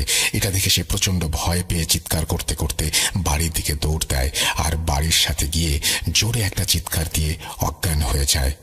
যখন তার জ্ঞান ফেরে তখন সে দেখে তার বাড়িতে তাকে ঘিরে অনেক লোকের ভিড়, আর সবাই বলে কি হয়েছিল রাতে। এবার সে রাতের ঘটনাগুলো খুলে বলে। এতে আশেপাশের লোকজনের মনে ভয়ের দানা বাঁধে, আর রমিজ মিয়াকে ভালো কবিরাজ দেখানো হয়, কিন্তু তাতে কোনো লাভ হয় না। রমিজ মিয়া দিন দিন কেমন পাগলের মতো হয়ে যায়। সে হঠাৎ হঠাৎ গভীর রাতে বারবার ছুটে চলে যায় সেই পুকুর পাড়ে। এই ঘটনার ঠিক 7 দিন পর সেই পুকুরের পানিতে ভাসতে দেখা যায় রমিজ মিয়ার লাশ। ঘটনার একটি জায়গায় তিনি বলেছেন যে এই যে বাচ্চাটি ছিল, তিনি বলেছেন যে এই বাচ্চাটিকে হয়তো তিনি খাচ্ছিলেন। তো এই যে আদমখোরের কথা আমরা শুনি, এবং এই যে একটা অদ্ভুত টান, এবং সেই টানের কারণে মৃত্যু হয় রমিজ মিয়ার, জীবন দিতে হয় তাকে, এই ব্যাপারগুলো খুবই অদ্ভুত। আমরা জানি যে ঢাকাতেও এরকম আদমখোরের সন্ধান পাওয়া গিয়েছে। বাংলাদেশের বিভিন্ন জায়গায় হয়তো এরকম আদমখোররা আছেন, আমি ঠিক জানি না। যদি আপনারা জেনে থাকেন অবশ্যই আমাকে জানাবেন। আমি চলে যাচ্ছি ঘটনা 2-এ। একদিন গ্রামের একজন লোক, তার নাম তুহিন, সে শহরে একটি কাপড়ের দোকানে কাজ করত। একদিন দোকান বন্ধ করে বাড়ি আসতে আসতে অনেক রাত হয়ে যায়। রাত প্রায় 2টার মতো হবে। সে মেইন রোড থেকে নেমে গ্রামের কাঁচা রাস্তা ধরে একটা সিগারেট ধরিয়ে হাঁটতে হাঁটতে বাড়ির দিকে আসতে থাকে। সে যে রোড দিয়ে আসছিল, যেহেতু সময়টা বর্ষাকাল ছিল, রাস্তাটি ছিল প্রচুর কর্দমাক্ত। রাস্তার এক পাশে ছিল পাট ক্ষেত, আর এক পাশ দিয়ে একটু হালকা টাইপের বাগান, যার ভেতর 4টা পারিবারিক কবর আছে, আর মাঝখান দিয়ে সেই রাস্তা ধরে চলেছে তুহিন মিয়া। তার আগে একটু বলে নেই, তুহিন মিয়া ছিল খুব সাহসী এবং কিছু প্যারানর্মাল বিষয়ে অভিজ্ঞ। আর তাই সে যখন সেই পারিবারিক কবর আর পাট ক্ষেতের মাঝামাঝি চলে এসেছে, তখন সে খেয়াল করে তার পাশ দিয়ে একটা কালো ছায়া মূর্তির মতো কিছু পারিবারিক কবরস্থানের মধ্যে থাকা শেওড়া গাছটিতে উঠে গেল। তখন সে একটু ভালো করে খেয়াল করল এবং একটি ভয়ানক দৃশ্য দেখতে পেল। সে দেখে চাঁদের আবছা আলোয় একটি যুবতী মেয়ে, বিভৎস, গায়ে কোনো কাপড় নেই, চোখের কুটুরিতে চোখ নেই, পুরো খালি, চুলগুলো এলোমেলো, তার হাতে একটি কালো রঙের দড়ি নিয়ে দাঁড়িয়ে আছে। সেই বিভৎস অবয়বটি সেই শেওড়া গাছ থেকে নেমে তার দিকে এগিয়ে আসে। এটা দেখে সে প্রচন্ড ভয় পায় এবং মনে মনে ভাবে তার সাথে আজ খারাপ কিছু ঘটতে চলেছে। সে মনকে শান্ত করে, সূরা কালাম পাঠ করতে থাকে এবং নিজে শরীরটা বন্ধ করে নেয়। এরপর তাকে ঘিরেই একটি বড় বৃত্ত এঁকে ফেলে। তারপর সেই বৃত্তের মধ্যে সে দাঁড়িয়ে যায়। এতে দেখা যায় সেই বিভৎস অবয়বটি তার কাছে আসতে পারছে না। সে খালি হাতে থাকা দড়িটি নিয়ে তুহিন মিয়ার গলায় পরাতে চাচ্ছে, কিন্তু পারছে না। এভাবে সময় যেন যাচ্ছেই না। তুহিন মিয়ার গলা শুকিয়ে এসেছে সূরা পড়তে পড়তে। এভাবে কতক্ষণ কেটেছে বুঝতে পারছে না। এক সময় সব শান্ত হয়ে যায়। দূরের মসজিদ থেকে ভেসে আসে ফজরের আজান, এবং নারীরূপী সেই অবয়বটি রাগান্বিত হয়ে কর্কশ কণ্ঠে বলে আজকে তাকে ছেড়ে দিয়েছে বা সে বেঁচে গেছে। ঘটনা 3। একদিন এক রাতে আমাদের এলাকার খুব পরহেজগার একজন মানুষ ইশার নামাজ পড়ে ঘুমিয়ে যান। প্রতিদিনের মতো গভীর রাতে ঘুম থেকে ওঠেন তাহাজ্জুদের নামাজ পড়ার জন্য। সে সময় বাইরে থাকা টিউবওয়েলটিতে ওযু করার জন্য যান। হঠাৎ ঘোড়ার পায়ের শব্দ শুনতে পান। তিনি ভাবেন এত রাত্রি ঘোড়া আসবে কোত্থেকে। একটু কৌতূহলী হয়ে তার বাড়ির সামনের রাস্তায় তিনি তাকান। তারপর এক ভয়ানক দৃশ্য দেখতে পান। তিনি দেখেন একটি মাথাবিহীন ঘোড়া তার দিকে এগিয়ে আসছে। ঘোড়াটি গজগজ করতে করতে সামনে এগিয়ে আসছিল এবং তার সামনে দিয়ে দৌড়ে হুগলাকুড়ি বিলটার দিকে গেল। মাথাবিহীন ঘোড়া। এটা দেখে তিনি প্রচন্ড ভয় পান এবং সে রাতে আর নামাজ পড়েন না। পরবর্তীতে শোনা যায় এরকম দৃশ্য অনেকেই রাতে দেখেছে এবং খুব বাজেভাবে ভয় পেয়েছে। ঘটনা 4। একদিন রাতে আমাদের গ্রামের এক ব্যক্তি, তার নাম হাসান মিয়া, যার বাড়িটি ছিল বাঁশবাগানের কাছেই রাস্তার ধারে। একদিন অনেক রাতে হাসান মিয়ার স্ত্রীর হঠাৎ বাইরে যাওয়ার প্রয়োজন হয়। সেদিন বাইরে ছিল জ্যোৎস্না রাত। যেহেতু অনেক রাত, সে কারণে কাউকে না ডেকে একাই যান বাইরে। যখন তিনি রাস্তার পাশে থাকা টিউবওয়েলের কাছে এসেছেন, তখন একটু ঝুমুর বাজার শব্দ শুনতে পান। শব্দটা ক্রমাগত বাঁশবাগানের দিক থেকে বাঁচতে বাঁচতে হঠাৎ তার বাড়ির সামনে এসে থেমে যায়। এবার তিনি রাস্তার দিকে মুখ করে তাকান এবং যেটা দেখেন সেটা দেখার জন্য তিনি মোটেও প্রস্তুত ছিলেন না। তিনি দেখেন একটা লাল শাড়ি পরা যুবতী মেয়ে, যার চোখ দুটো মনে হচ্ছে জ্বলন্ত আগুনের পিণ্ড। চাঁদের আবছা আলোয় তিনি আরো দেখতে পান তার মুখটা অনেকটা মানুষের মতো, আবার অনেকটা শেয়ালের মতো তার দিকে এক দৃষ্টিতে তাকিয়ে আছে। এটা দেখে তিনি প্রচন্ড ভয় পান, একটা চিৎকার দিয়ে অজ্ঞান হয়ে যান। সকালে যখন তার হুঁশ ফেরে, তখন তিনি রাতের সব কথা খুলে বলেন এবং এই ঘটনার পর থেকে প্রতি রাতে মধ্যরাতেই তিনি ওই শব্দ শুনতে পেতেন। শোনা যায় এই শব্দ অনেকেই শুনতে পেয়েছে। শব্দটি খেয়াল করলে বোঝা যায় সেই বাঁশবাগানের মধ্যে উঠে লোকজনের চলাচলের রাস্তা ধরে পুকুর পাড় দিয়ে সোজা সেই বিলের দিকে শব্দটা চলে যায়। ঘটনা 5। একদিন রাতে আনুমানিক 11টার মতো হবে, তখন গ্রামের একটা ছেলে গ্রামের সেই বাঁশবাগানের ওপরের রাস্তা ধরে হেঁটে যাচ্ছিল দোকানে। একটি জিনিস কেনার প্রয়োজন ছিল তার। সে যখন বাঁশবাগানের ঠিক মাঝামাঝি চলে এসেছে, খেয়াল করে বাঁশবাগানের ভেতরে দাও দাও করে আগুন জ্বলছে। এটা দেখে খুব ভয় পেয়ে যায়। সে মনে মনে ভাবে, এত রাতে বাঁশবাগানে আগুন জ্বলছে কেন? সেটা দেখতে যাওয়ার সাহস হয় না তার। সে দৌড়ে গ্রামের মসজিদের হুজুরের কাছে যায় আর সাথে গ্রামের অনেক লোকজনদেরকে ডেকে নিয়ে আসে দেখানোর জন্য। সবাই এসে এই দৃশ্য দেখতে পায়। হুজুর সহ সবাই যখন কাছে যায়, তখন সবাই দেখতে পায় বাঁশবাগানের ভেতরে থাকা একটি পুরনো কবরে আগুন জ্বলছে। সেটা দেখে সবাই অনেক ভয় পায়। সবাই বলে, হায় হায়, কি অলক্ষণে কাণ্ড। এবার হুজুর একটু এগিয়ে গিয়ে জোরে জোরে সূরা পাঠ করেন এবং 3 বার কবরটিতে ফু দেন। সাথে সাথে আগুন নিভে যায়।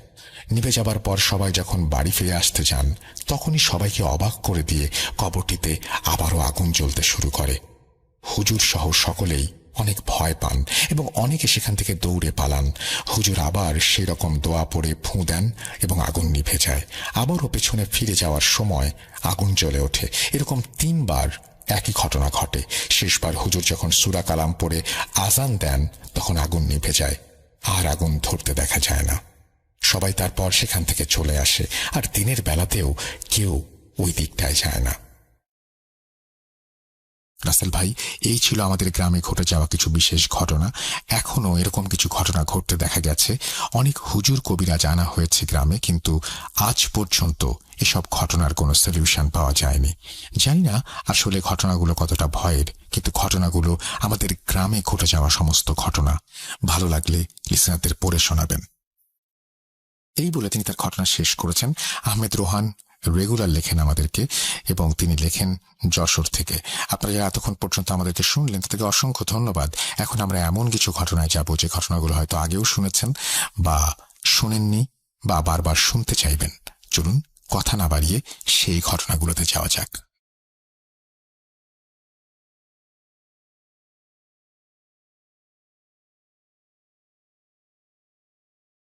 Entertainment is a must.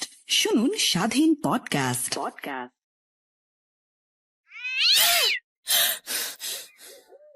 আজ আবার শুনতে পাচ্ছেন শব্দটা? ভয়ের আরেক নাম ভূত.com with Russell. যেভাবে লেখা আছে আমি সেভাবেই পড়ছি। আমার নাম সুজয়া, দিল্লি থেকে। আমি আমার চরম বাস্তব কিছু ঘটনা অর্থাৎ ভৌতিক ঘটনা শেয়ার করব বলেছিলাম।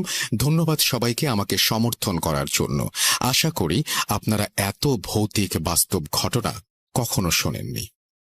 আর একটা কথা, আমি প্রবাসী বাঙালি, তাই টাইপিং মিস্টেক বা অন্য কোনো ভুল হয়ে যদি থাকে সেটা ত্রুটিমার্জনীয়। পার্ট 1, ঘটনা 1 শুরু করছি।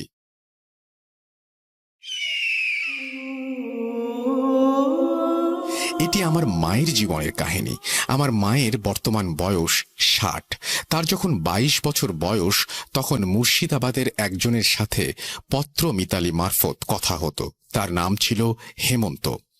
তারা 4 ভাই, কোনো বোন ছিল না, তাই হেমন্ত মামা আমার মাকে পত্র মিতালি সূত্রে বোন পাতিয়েছিল। তাদের ও তাদের মায়ের খুব ইচ্ছে ছিল আমার মাকে একটিবার চোখে দেখার, কিন্তু আমার দাদুর কড়া শাসনে মা একলা আলিপুর দুয়ার থেকে মুর্শিদাবাদ যেতে পারেননি। তাই পত্র মারফত কথা চলত, কিন্তু মাকে দেখার জন্যই ওই হেমন্ত মামার মা অধীর অপেক্ষায় ছিলেন। মনে মনে উনি যেন মাকেই নিজের মেয়ে ভাবতেন। যাই হোক, 2 বছর পর আমার মায়ের বিয়ে হয়ে যায়। হেমন্ত মামার মা কেন জানি না মাকে খুব দেখতে চাইতেন, তার জন্য সোনার কানের দুলও তৈরি করেছিলেন যে বিয়ের পর গেলে দেবেন। যাই হোক, মায়ের কখনো যাওয়া হয়নি। এরপর আমি হলাম। আমার যখন বয়স 2 মাস, তখন আমার মায়ের মামাতো দাদা মুর্শিদাবাদে ট্রান্সফার হন ও মাকে নেমন্তন্ন করেন। আমার বাবা যেহেতু ভারতীয় নৌবাহিনীতে ক্যাপ্টেন ছিলেন, সে সময় উনি যুদ্ধজাহাজ বিক্রমাদিত্যতে শ্রীলঙ্কা বর্ডারে ছিলেন। মা আমাকে নিয়ে ওই মামার বাড়িতে যান। তখন ওই হেমন্ত মামাদের বাড়ি বেশি দূর ছিল না বলে উনি সেখানেও গিয়েছিলেন। গিয়ে জানতে পারেন যে 15 দিন আগেই ওই দিদার মৃত্যু হয়েছে এবং মরবার আগের মুহূর্তে তিনি সাথী মানে আমার মাকে দেখতে চেয়েছিলেন। আমার মা এটা শুনে খুব কান্নাকাটি করেন। তো যাই হোক, হেমন্ত মামার বাবা মাকে অনুরোধ করেন কিছুদিন থেকে যেতে। মা 3 দিন থাকতে রাজি হন। প্রথম রাত্রে একটা বিরাট ঘটনা ঘটে যায়। মাঝরাতে মা হঠাৎ শুনতে পান যে পাশের ঘরে বাসনপত্র কে যেন মাটিতে আছড়ে ফেলছে। বলে রাখি, ওই হেমন্ত মামারা 4 ভাই একটা বড় ঘরে ঘুমাতেন। ওনাদের বাবা ওই দিদার ঘরে ঘুমাতেন, আর আমাকে ও মাকে বাড়িতেই নতুন একটি ঘরে থাকার ব্যবস্থা করে দিয়েছিলেন, তাই সাথেই রান্নাঘর লাগোয়া। আমার মা ছিলেন অসীম সাহসী ও তেজি মহিলা, কারণ শ্রীকৃষ্ণের মতো উনিও অষ্টম গর্ভ, তাই উনি কাউকে ডাকেননি। চুপ করে আমাকে বুকে নিয়ে শুয়েছিলেন। রান্নাঘরে অসম্ভব আওয়াজ শুনেও উনি চুপ করেছিলেন। হঠাৎ ওই রাতেই মায়ের বাথরুমে যাবার প্রয়োজন পড়ে, তো আমাকে মশারির ভেতর রেখে একাই টয়লেটে যান। পুরনো বাড়ি হিসেবে কলতলা থেকে জল নিয়ে যেতে হতো। মা যেই মুহূর্তে দরজা থেকে বেরিয়ে উঠোনে নামেন, সেই মুহূর্ত থেকে কে যেন তাকে অনুসরণ করতে থাকে। মা স্পষ্ট দেখতে পান যে লাল পেড়ে শাড়ি পরা মহিলা, কিন্তু খুব আবছা। মা কলতলা থেকে জল তুলছেন, সে যেন মাকে স্পর্শ করতে চাইছে কিন্তু পারছে না। সে মায়ের শরীর ঘেঁষে দাঁড়িয়ে আছে, মায়ের দিকে তাকিয়ে আছে, মাকে ধরতে চাইছে কিন্তু পারছে না। মা টয়লেটে যাওয়া থেকে বেরোনো অবধি সেই একই ঘটনা। যতক্ষণ মা বাইরে ছিলেন ততক্ষণ সেই ছায়ামূর্তি যেন তাকে প্রবলভাবে স্পর্শ করার চেষ্টা করছিল। গলার কাছে ধরতে আসছিল কিন্তু পারেনি। দরজা অবধি এসেছিল কিন্তু আপ্রাণ চেষ্টা চালাচ্ছিল। পরদিন মা হেমন্ত মামাকে ঘটনাটা বলেছিলেন। উনি খুব বকা দিয়েছিলেন ওনাকে না ডেকে একলা যাওয়ার জন্য। উনি কেঁদেছিলেন খুব, যে হয়তো হেমন্ত মামার মা আমার মাকে দেখার প্রবল বাসনা নিয়ে মরেছিল, তাই মৃত্যুর পর চেয়েছিলেন মাকে কাছে নিতে। মা পরদিন ওখান থেকে চলে এসেছিলেন। ঘটনা 2, আমার বাবার আদি বাড়ি বর্ধমান। আমার বয়স যখন 4 বছর, তখন ওখানে ঘুরতে গিয়েছিলাম।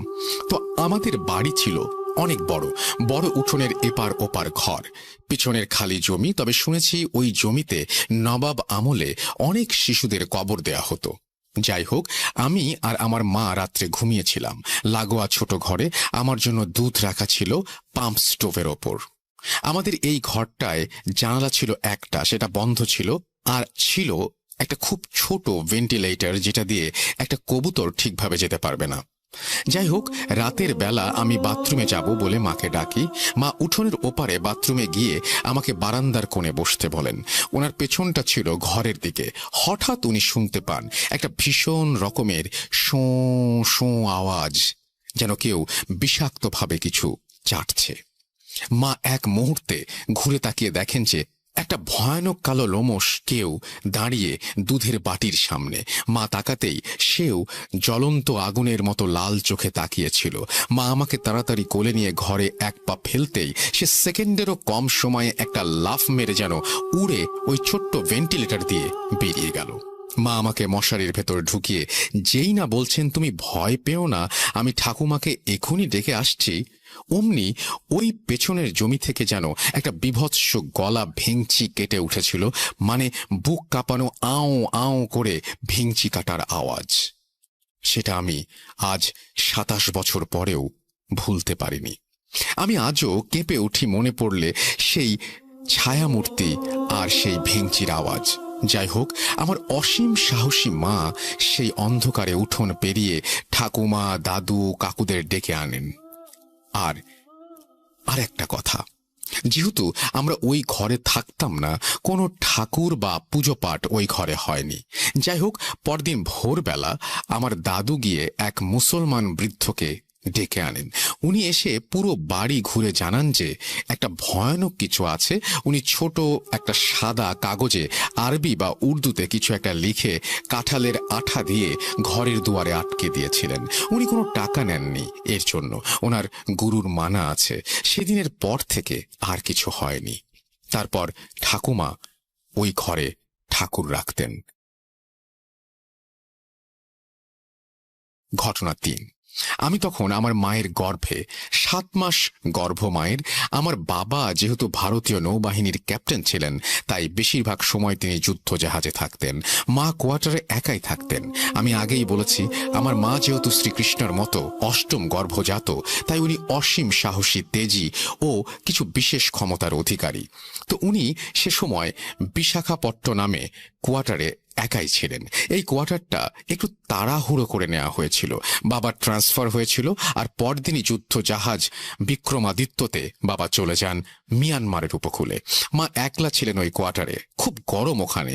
মা কোয়ার্টারে ঢোকার সময় লক্ষ্য করেন যে গোটা ঘরটা বেশ কালো, মানে দেয়ালগুলো ধোঁয়া জ্বলা কালো মতো। কিন্তু মা কাউকে কোনো কিছু বলতে পারেননি, কারণ ওটা ছিল 7 তলায়, আর ওই ফ্লোরে 2জন সাউথ ইন্ডিয়ান ব্যাচেলার ছাড়া আর কেউ থাকতো না। তো মা তাই জানতে পারেননি বিকালের পর থেকে হেঁটে 10 মিনিট। তার মাঝখানে একটা খোলা ছোট জায়গা। শুনেছি ওইখানে নাকি রাজনৈতিক দাঙ্গার সময় অনেক খুন হয়েছিল, এবং পাড়ার একজন দিদা মেয়ের ওপর রাগ করে গায়ে আগুন দিয়ে জ্বলতে জ্বলতে ওই খোলা জায়গায় এসে মরেছিল। তো যাই হোক, ওই পিস্তুত মামার বাড়ি থেকে খেয়ে সেই মামা মামি আমাদের এগিয়ে দিতে এসেছিলেন মামা বাড়ি অবধি। তখন রাত 11টা। খুব নির্জন রাস্তা, কিন্তু যেই ওই খোলা জায়গাটার কাছাকাছি আসলাম আমি বলে বোঝাতে পারবো না কি বিভৎস আর্তনাদ মেশানো শব্দ হচ্ছিল। আমার স্মৃতিশক্তি খুব প্রবল। 2 বছর বয়সের কথা মনে আছে। সেই আওয়াজটা আমার কানে এখনো বাঁধে। ওহ, বলে বোঝাতে পারবো না। যাই হোক, ওই আওয়াজটা শুনে মামা মামি তক্ষুনি আমাদের নিয়ে অন্য দূরের রাস্তা ধরে মামা বাড়িতে পৌঁছে দিয়ে যান। ঘটনা 5। আমার সেজো মামা রাতে অফিস থেকে বাড়ি ফিরতেন। উনি হাসিমারায় ছিলেন। উনি রোজ প্রায় 11টা নাগাদ রিকশায় করে ফিরতেন। এরকমই এক বিশেষ তিথির দিনে উনি ফিরছেন, হঠাৎ ওনার রিকশা আটকে যায়। কিছুতেই সামনে এগোতে পারছে না, কে যেন টেনে রেখেছে, চেপে রেখেছে। তখন হঠাৎই ওই রিকশাওয়ালা কাকু নেমে গলাতে একটা মাদুলি খুলে সামনের দিকে বাড়িয়ে দিয়ে আবার চলতে শুরু করেন, এবং রিকশা চলতে থাকে। পরে মামা জানতে পারেন পরদিন নাকি রিকশা কাকুটা দেখেন যে তার মাদুলির ভেতরে একটা জিনিস নেই, যেটা ওনার গুরু দিয়েছিলেন। ঘটনা 6।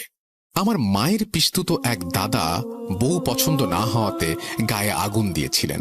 সেই দাদাদের বাড়ি থেকে আমার মামা বাড়ি হেঁটে 20 মিনিট। যেই রাত্রে উনি গায়ে আগুন দেন, সেই সময় উনি কিছুটা বাঁচতে চাইছিলেন, কিন্তু পারেননি।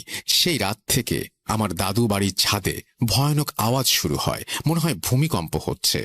আমার দাদু দিদা ওই মামার খুব প্রিয় ছিলেন। সেই রাত থেকে আমার দাদুর বাড়িতে প্রতি রাতে ছাদে বিকট আওয়াজ শুরু হয়, মনে হয় ছাদ ভেঙে পড়ছে।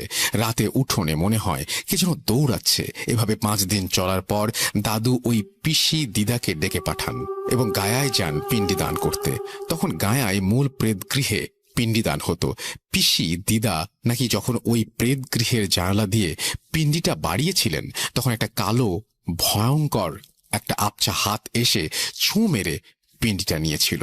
সেই রাত থেকেই আমার দাদু বাড়িতে ওই তাণ্ডব বন্ধ হয়ে যায়। ঘটনা 7। আমার আরেক পিস্তুত মামার আংশিক খুন হয়েছিল। মানে ভরা বাজারে এক গুন্ডা ওনার পায়ের মূল শিরা কেটে দিয়েছিল। ডাক্তাররা বলে দিয়েছিলেন উনি 6 মাস অবধি বাঁচবেন পঙ্গু হয়ে। উনি দেখতে খুব সুন্দর আর সমাজসেবী ছিলেন। এই ঘটনার পর বাড়ির সবার খুব মন খারাপ হয়ে যায়। মাসের মাথায় হঠাৎ ওনার দাদার বিয়ে ঠিক হয়। উনি বিছানাতে শুয়েই কাঁদতে কাঁদতে বলেন যে ওনার তো বিয়ে হতে পারল না, তাই যে দাদার বিয়ে হচ্ছে সেই বৌদিকে উনি সঙ্গে করে নিয়ে যাবেন। সবাই মৃত্যু পথযাত্রীর মজার কথা ভেবেছিল। তার 1 মাস পরে উনি মারা যান। 45 দিনের আতুর উঠিয়ে ওই মামার বিয়ে হয়। মামি হাই স্কুলের টিচার ছিলেন। তো বিয়ের 10 দিন পর মামি একদিন অন্ধকার কুয়োতলায় বাসন মানে চায়ের বাসন ধুতে যান। বাকিরা গল্প করছিল। হঠাৎ ওই মামিকে কে যেন বৌদি বলে ডাকে। মামি সাড়াও দেন। ঘরে ফিরে জানতে চান কে ডেকেছিল, কিন্তু সবাই বলেন যে কেউ ডাকেনি। তার পরদিন সকালে ওনাকে মৃত অবস্থায় পাওয়া যায়। সারা শরীরে বড় বড় ফোস্কা পড়েছিল। বিখ্যাত ডাক্তারও কিছু ধরতে পারেনি। পোস্টমর্টেমেও কিছু ধরা পড়েনি। ঘটনা 8। আমি তুলা রাশি ও বাংলায় মীন রাশি। প্রচুর দেবতার স্বপ্নে আমার জন্ম। আমার নজর ইত্যাদি খুব তাড়াতাড়ি লাগে। অনিয়ম, নোংরা বা অস্পৃশ্য কিছু সহ্য হয় না। আমি একবার এক মাসির বাড়িতে ঘুরতে গিয়েছিলাম। মা আর বাকিরা গল্প করছিল। আমি একটা অন্ধকার কলতলায় হাত ধুতে চাই। হঠাৎ কেউ যেন স্পষ্ট আমার নাম ধরে ডাকে। আমার আশেপাশে কেউ দাঁড়িয়ে আছে 3 বার, কিন্তু আমি ঘুরে তাকালেও সাড়া দেইনি। ঘরে ফিরে জানতে চাই কে ডেকেছিল। মা তখনই কিছু বুঝে যান ও আমাকে জড়িয়ে ধরেন। পরে জানতে পারি ওই মাসির শাশুড়ি একবার আমায় দেখতে চেয়েছিলেন, কিন্তু উনি হঠাৎ মারা যান। আমরা চেন্নাইতে ছিলাম তখন। ঘটনা 9। চেন্নাইতে আমি আমার মেজ মামার বাড়ি কিছুদিন ছিলাম ছুটিতে। আমার বয়স তখন 7। সেখানে সবার অনেক বড় বড় ছড়ানো উঠোন গাছ ভরা ছিল। আমার মামার বাড়ির পাশের বাড়ির সাথে তার পাশের বাড়ির লোকেরা কি নিয়ে যেন প্রকাণ্ড ঝগড়া। সাউথের সবাই আর আমিও উঠোনে দাঁড়িয়ে ঝগড়া শুনছি। একটু ভিড় হয়েছিল। হঠাৎ দেখি একটু দূরে একটা ছোট পেয়ারা গাছের নিচে কে যেন দাঁড়িয়ে আছে চুপচাপ। বেশ লম্বা, রোগা, কিন্তু যুবক মতো। সাদা ধুতি গোটা গায়ের শরীরে জড়ানো। সে সামনে আসছেও না, নড়ছেও না। আমি ঝগড়া ফেলে ওই দিকেই তাকিয়ে আছি। হঠাৎ মনে হলো সে যেন আমার দিকেই তাকিয়ে আছে, কারণ বডির দিকটা পরিবর্তন হয়েছে, কিন্তু বোঝা যাচ্ছে না। আমি প্রায় 10-15 মিনিট তাকিয়ে রইলাম। স্পষ্ট দেখলাম সেও যেন তাকিয়েছে। ধীরে ধীরে ঝগড়া কমলো, ভিড় কমলো, কিন্তু শেষ ফুরল না। বেপরোয়া হয়ে উঠলাম আমি।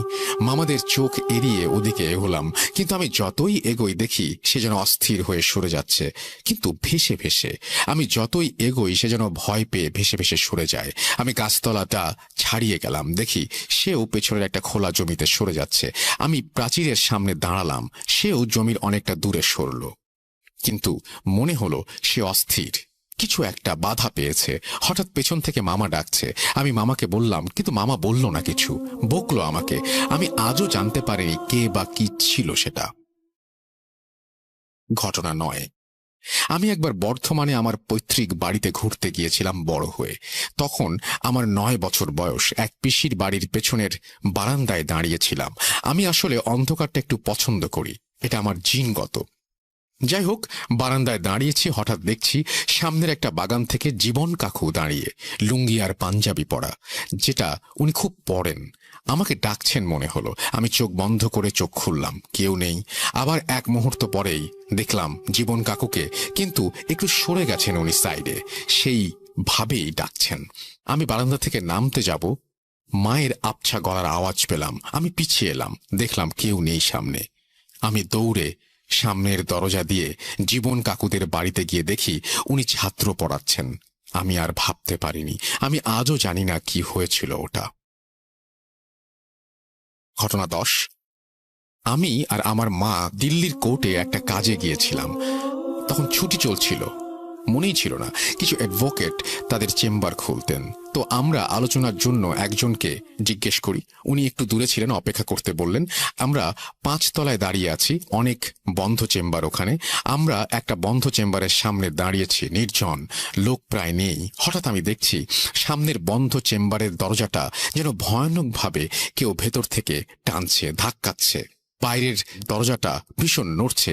মাকে দেখালাম, উনি এগিয়ে গেলেন। কিছুক্ষণ চুপচাপ দরজাটা দেখে আবার সেই রকম শুরু হলো, যেন প্রবল বেগে কেউ ধাক্কাচ্ছে, টানছে। মা হঠাৎ দরজার ওপর হাত রেখে তালাটা ধরলেন, যেন মনে হলো কেউ বাধা পেল। মা দাঁড়িয়ে রইলেন। হঠাৎ আমাদের ওই অ্যাডভোকেট পেছন থেকে ডাকলেন। পরে জানতে পারি ওই চেম্বারে একজন সিনিয়র অ্যাডভোকেট হার্ট অ্যাটাকে মারা যান।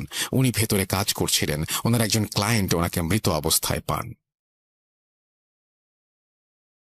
সর্বশেষ ঘটনা, আমি তখন লেখাটা বুঝতে পারি আমি তখন ভাড়া থাকি, কোনো একটা জায়গার কথা বলছেন তিনি, আমি না হয় নাই বললাম সেটা। এবং তারপরে তিনি বলছেন যে বাড়ি থেকে ইউনিভার্সিটিতে অনেকটা দূর। তো একদিন রাত হয়েছিল সেমিনার থেকে ফিরতে, সেখানে থাকতাম, সেটা একটু ভেতর দিকে, লোক কম। আমি বাস থেকে নেমে হেঁটে আসছিলাম অনেকটা। হঠাৎ এসে দেখি বাড়ির রাস্তাটা নেই। আমার এই পাড়াটা খুব গোছানো, কিন্তু একটু সেকেলে। কিন্তু সেই রাস্তাটায় দেখলাম আধুনিক এবং আওয়াজ হচ্ছে খুব। তখন রাত 12টা। আমি পিছিয়ে এসে আবার একই দিকে হাঁটলাম, কিন্তু এবার দেখি রাস্তাটা নেই, চারিদিকে শুনশান, পুরনো লেন। হঠাৎ মনে হলো কেউ বা কারা যেন আমাকে ঘিরে ধরেছে। আমি ঘামছি, কিন্তু ভয় পাবো না ঠিক করেছি। মনে হলো একটা অদৃশ্য ভিড় আমাকে ঘিরে ধরেছে। আমি ভোঁ ভোঁ একটা আওয়াজ পাচ্ছি, কিন্তু দমটা চাপা লাগছে। আমি বুঝতে পারছি আমি এগোতে চাইছি, ভিড়টা বিরক্ত হচ্ছে, তারা চাইছে না আমি যাই। আমি দেখতে পাচ্ছি তাদের, কিন্তু বুঝতে পারছি না। আমাকে তারা চেপে ধরতে চাইছে, কিন্তু পারছে না। আমাকে ঘিরে ক্রমে আমি চিৎকার করতে চাইছি, কিন্তু পারছি না। আমি হঠাৎ মাকে ডাকলাম মনে মনে, জানি না কতক্ষণ ডাকলাম। হঠাৎ চোখ খুলে দেখি আমি আমার বাড়ির আগে আপেল গাছের নিচে দাঁড়িয়ে আছি। আমি এক দৌড়ে আমার বাড়ির দরজায় পৌঁছে কলিং বেল বাজালাম। মা আমাকে দেখেই চমকে উঠলেন। আমাকে পাগলের মতো লাগছিল। এরপর থেকে মা আমাকে বাস স্টপে নিয়ে যেতেন রোজ, সেখানে একটা পার্কে অপেক্ষা করতেন। আর ছোট কয়েকটি ঘটনা আছে আমার এই জীবনের। এই বাস্তব তিক্ত ভৌতিক কাহিনী কেমন লাগলো আপনাদের আমাকে জানাবেন। সবাই ভালো থাকবেন। অগ্রিম ধন্যবাদ সবাইকে। আমাকে জানাবেন আপনাদের কিরকম লেগেছে, আমি শান্তি পাবো। এই ছিল ঘটনা। Thank you very much. আপনি ঘটনাগুলো অনেক ছোট ছোট করে লিখেছেন, এটা একটা নতুন স্টাইল, আমি এই জন্যই পড়লাম। এবং আমি জানি না যে কেমন লেগেছে আপনাদের। যদি ভালো লাগে ডেফিনেটলি আপনারা আমাদেরকে জানাবেন যে কেমন লেগেছে। আমি অপেক্ষায়, ওনার মতো আমিও অপেক্ষায় থাকলাম, এবং আশা করছি অবশ্যই আপনারা জানাবেন। এবং আপনারাও আমাদেরকে এরকম ঘটনা পাঠাবেন। আমাদের ইমেল অ্যাড্রেস তো জানেনই। আমাদের ইমেল অ্যাড্রেস হচ্ছে russell.booth.com@gmail.com। আপনার নাম, ঠিকানা এবং ফোন নাম্বার সহ আপনার জীবনে ঘটে যাওয়া বা আপনার জানা সেরা ঘটনা লিখে পাঠিয়ে দিন আমাদের কাছে। ঘটনার শুরুতে অবশ্যই উল্লেখ করুন যে ঘটনাটি আপনি স্টুডিওতে এসে শেয়ার করতে চান, নাকি আপনি চান আপনার ঘটনা আমরা পড়ে শোনাই। যারা দেশের বাইরে রয়েছেন তারা সরাসরি অডিও ক্লিপ করে পাঠাতে পারেন বা লিখেও পাঠাতে পারেন। এটা কমপ্লিটলি আপনাদের ব্যাপার যে আপনি কিভাবে পাঠাবেন। অপেক্ষায় থাকলাম আপনার ঘটনায়। চলে যাচ্ছি আমাদের পরের স্টোরিতে।